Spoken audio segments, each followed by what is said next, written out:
Thank you and welcome to the show today. The topic this morning is a personal profile on JCarr, an individual who has been very, very important in terms of a number of things dealing with the theater, a number of things dealing with education, a person I've had an opportunity to know for the last many years, even as a student at Tennessee State University.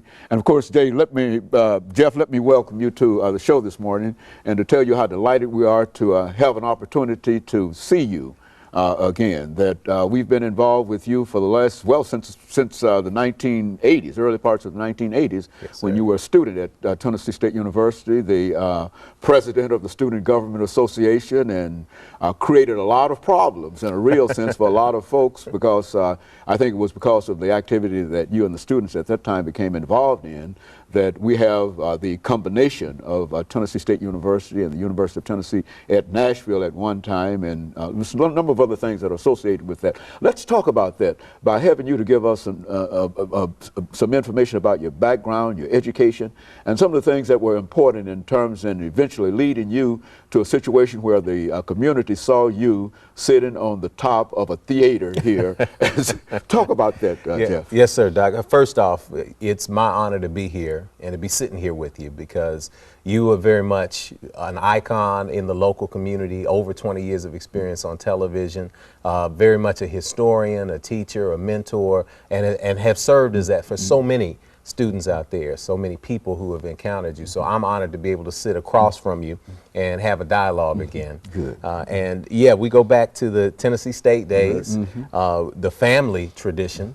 I'm from Nashville, went to metro schools, ran into a little trouble when I was in high school, got kicked out of school right before graduation. I had to go spend a little more time in high school, but when I got out, I ended up at Tennessee State University, where I always wanted to be. I always wanted to play in the band. My brother started school there a couple of years ahead of me. He was in the band too. We were both in theater and drama, learning from people like W. Dury Cox and H. Devereaux Brady and Sandra Holt and the Hockett brothers, all of the great tradition people out there who taught us our craft and gave us a lot in terms of self-esteem. Being able to be in a position like that at Tennessee State was inspiring. When I got there, my brother and Gus Macedo and everybody was in the student government. And that's what I wanted to do. So we knew that there were certain people that you had to, certain classes you had to take. One of them was your class in history. There's certain people you had to know. There were certain ways you had to walk. So when I got to campus, I was not the guy that I am now. I was just a kind of wandering young man. You were a freshman. I was a freshman student, and I was totally fresh. I didn't know anything, but you couldn't tell me that.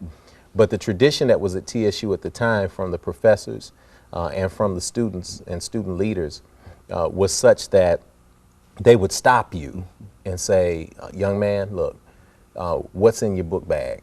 What are you reading? What classes are you taking?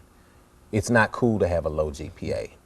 And to have peers and mentors like that who could tell you that was invaluable to my development as a young man. So that's why I owe a lot to TSU. My brother at the time the next year was SGA president. 3 years later, I was SGA president. We were the first brothers to ever both be SGA president.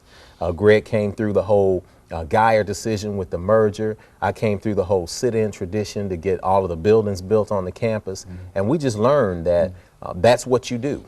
You are activists, you are scholars, you work hard, you pay attention to the traditions that have gone before you. And from there, I ended up graduating cum laude from Tennessee State, and spent the next few years in a successful career in acting, successful career in writing, producing, doing some television work, picking up things from people all over the place and turning that into a career. And that has led me through everything from community activism into the ministry and beyond. And I'm just excited to be able to continue to have opportunities to do what I'm doing. And now you're stationed here in Nashville, Tennessee, and now you're the director of the theater in Nashville here. Now, Yes, sir. We'll talk about that during the second segment, but start us off on that. How did that start? Years ago, I was finding myself in the middle of a career that was going pretty well. I was living in New York at the time. I lived there almost 3 years, traveling from coast to coast, doing acting and writing and directing. And I was sitting in a dressing room one night, at the Alabama Shakespeare Festival. They'd done this amazing big production. I was doing a season there. And I started thinking, I said, wow, it would really be nice if black folk could have something like this. Okay, cool. That's where it started. Let us take this first commercial break, and we'll be back with our audience following this very, very short commercial break.